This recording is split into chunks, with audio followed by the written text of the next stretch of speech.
Forbidden Forest Secrets Revealed. The forest behind our house was always forbidden, a dense thicket of shadows and whispers. My parents never told me why, only that it was dangerous, and I should never step foot past the first row of trees.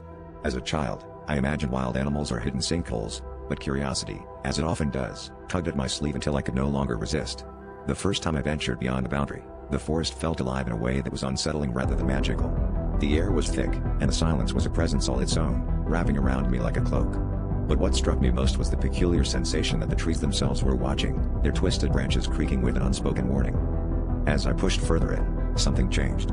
The underbrush thickened, and the path I was forging seemed to twist and turn of its own accord. It was as if the forest were guiding me, or perhaps trying to confuse me, leading me deeper into its heart. Panic set in when I realized I couldn't retrace my steps. The trees, once familiar, now formed a labyrinthine barrier, shifting subtly as I moved.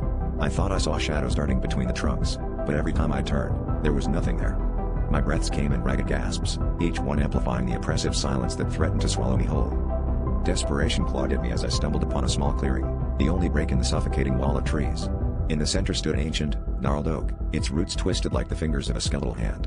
There was something carved into its bark, symbols that seemed to pulse with a dark energy.